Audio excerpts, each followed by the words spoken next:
I think he doesn't need any kind of introduction because he's the uh, India's senior most YouTuber, and he has more than 1.6K members on Facebook.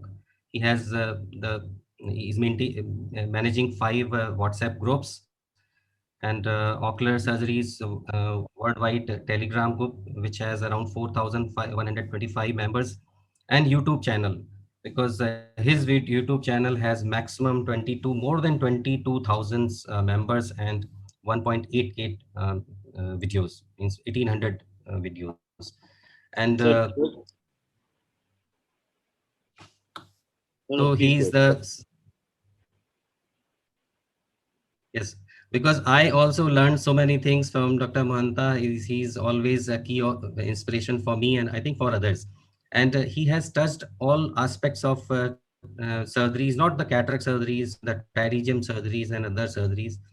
So over to you, Dr. Pradip Mohanta, please.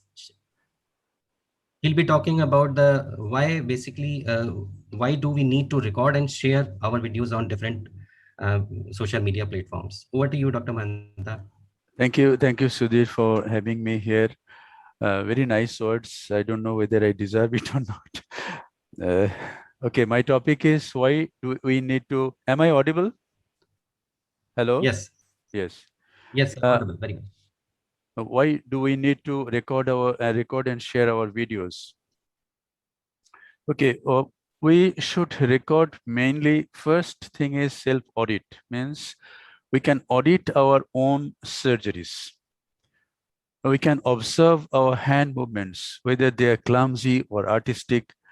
Is it crossing the threshold of safety? There is a safety limit or a line of safety for every step. Are we going to cross that? Do I need to be more gentle in my steps? And we can observe whether we have a lot of idle time or not. It means that time of inactivity when we are not doing anything. And we can observe our assistant, whether they are active or not. Is there any lot of gap between two steps where we are not doing anything? And we can also observe that we may be spending too much time for a particular step. That means we want to reach to a certain perfection. And for that, we may have to, we may be spending a lot of time for a particular step, and that may be dangerous sometimes. This is a quote from Dr. Uday: perfection is enemy of very good. So we have reached a certain point where very good, but we want to reach perfection and spend a lot of time in a particular step. So we should listen to our intuition, and we should stop when it is very good, and we should not go to a dangerous area where to reach to a perfection. And now a little bit of my story. After having done about 3,000 surgeries, when my average surgical time for a cataract surgery was about 15 minutes, when I thought I'm a first surgeon, I got my recording system. I had this camera microscope. It is a basic microscope of Leica 651. I got a beam splitter and this analog camera from Samsung, and it is still functioning. This camera I got long back in about 2005. And after that, I started recording. I found that my surgeries are too boring to watch. There is too much idle time between steps. So when I thought that I am first surgeon and I observed my own surgeries, I found it is too boring to watch my own surgeries. Then I started training my staffs. They should be more active. They should not waste time between steps. They should be, when I am at on step, they should be ready with instruments for the next step. All these things I could teach them. And my surgery time came down from 15 minutes to about 10 minutes. And it is, why do you want to record this? It is training and education is very important. We need to train, and we need to train management, not only surgeries, we need to train management of complications. So we should record all surgeries, because a simple surgery, a very simple cataract surgery, may have a complication, and it may be a very difficult surgery. So we don't know which surgery will be difficult, which surgery will be easy, and we should record all surgeries. We should have that kind of recording system and that kind of storage capacity. Why do we want to record? Because unless we record, we cannot transfer our skills to the next generation. And do we want to?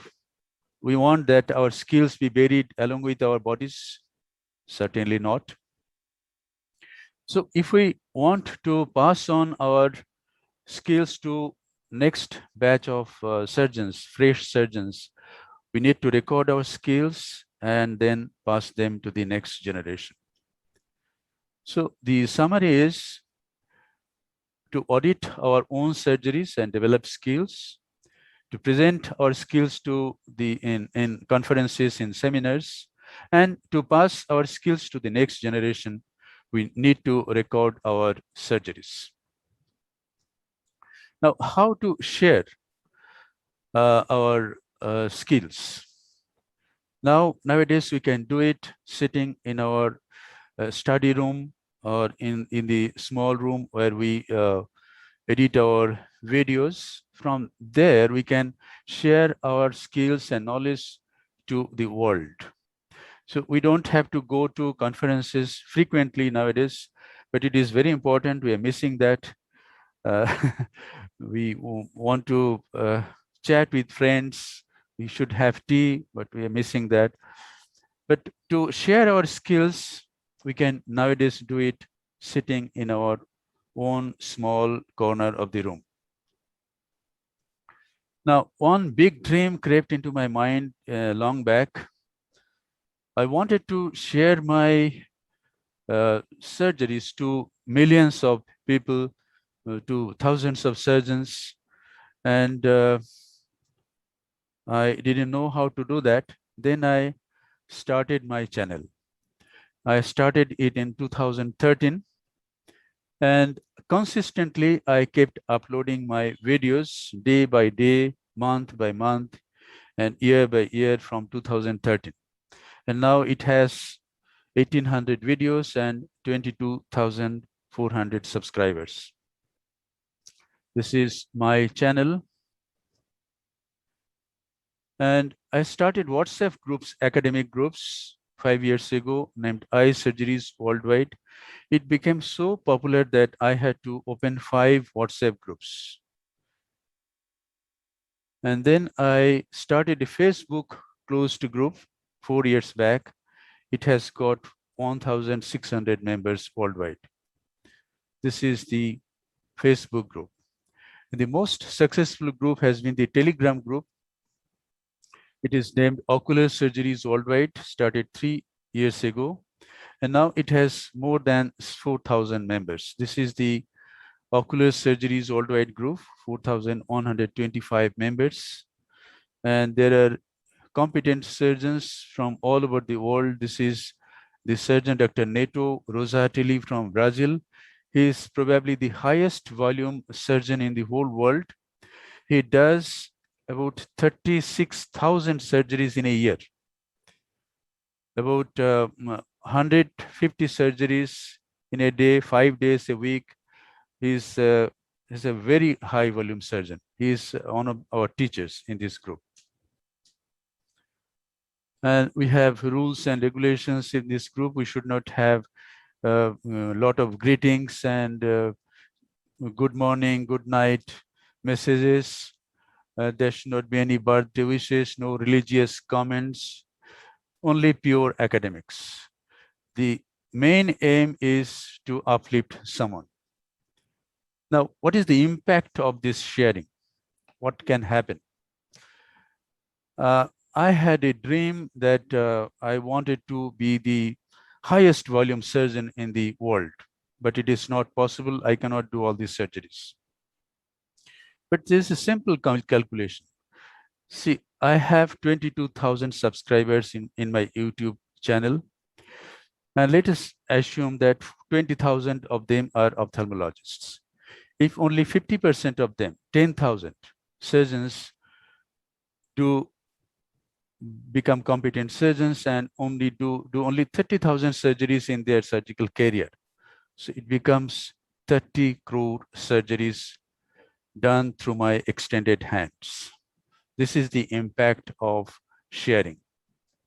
Thank you very much. Thank you, Sudhir, for having me in your session. Thank you, Dr. Pradeep. Really, it's an eye opener that simple sharing, because we cannot think about the how much impact this social media is going to leave on basically you can leave. And your calculation about 30 crores of means surgeries that is indirectly related with your surgical skill. It's a tremendous job, Dr. Mahanta, and really you are source of inspiration for everyone. And it is very difficult to increase the number of YouTubers, especially for the professionals, especially the surgeons, because if you start sharing videos regarding travels and other things, now you'll suddenly your number pops up. But even the hard work, hard surgical work, if you share, it's very difficult to get the subscribers. So it's a tremendous achievement that you have you are associated with so many surgeons around the globe. And it's a good thing that because as a surgeon, every surgeon gathers different type of techniques in their own life, and it goes wasted if you are not sharing your things. So thank you, Dr. Pradeep. And there is one question that uh, Dr. Mayur Parmar, that from where we can learn video editing software. I think Dr. Pradeep are already spoken that start playing with the software, and luckily we have several videos on YouTube. Suppose if you want to start using Filmora, then you can go to YouTube and you can start, you can watch very several videos in different languages, and from there you can at least start the get the basic information. And once you start the playing with the video, with time you can improve your practice. There is no classes for this thing. uh, Dr. Pradeep. Yes, yes. We have to start. We have to start with any software and start editing. We should just omit the time of inactivity, idle time, and edit, and just start sharing. It may not be good initially, but as you share it and as your friends observe it, they will give you feedback how to improve. And gradually, after about 50 or 100 um, edits, you will learn. And not even 100 edits are required, maybe about 10 20 it is enough. So just we have to start. I started with very basic software. Nowadays I use Adobe Premiere Pro. It is it's okay. Whatever I want to do, I cannot edit. I don't use all the options, but whatever I need, it's okay. So whatever software you have in your hand, you just start. And basic thing is get a camera and get a beam splitter and start recording your surgeries. First thing is improve yourself, and then you think of sharing with others. Dr. Pradeep, can you tell again that which microscope and which camera and recording systems you are using, and which software? Nowadays, yes, nowadays I'm using Topcon's 800 most of the time, and Topcon's 800, and there's a inbuilt beam splitter, and there's a Indian-made adapter. To that adapter, there's a Sony DSLR camera, Alpha A27, Alpha Sony A27, some Sony camera. So the recording system is now good. But initially, I started with a basic, very basic camera, but that is not working nowadays. So that was offering only 480 megapixel. Nowadays, if you want to present somewhere, you need at least 720 megapixel recording system. Uh, so so my recording system now is this one. This microscope is Topcon's M800, and camera is Sony S2 Alpha 7, and beam splitter. There's an adapter and camera. This adapter, we can adapter and beam splitter are Indian made, are available now. There's our ophthalmologist, Dr. Satish Sheth, does this. I have no financial interest, but I always want to promote our ophthalmologists if they invent something. And there is another person in Delhi, Narinder Bhola. He also makes this beam splitter and good quality adapters. So we can contact any of them and get a beam splitter and a adapter, and buy a camera according to our capacity, according to our financial strength, and start recording. Or we can have adapter for a mobile camera. There's Dr. Dholakia in Gujarat. He makes adapter for mobile phones. So we can attach that to beam splitter and record in our mobiles. Whatever we do, we should start recording, and we should start editing, and we should start sharing our videos.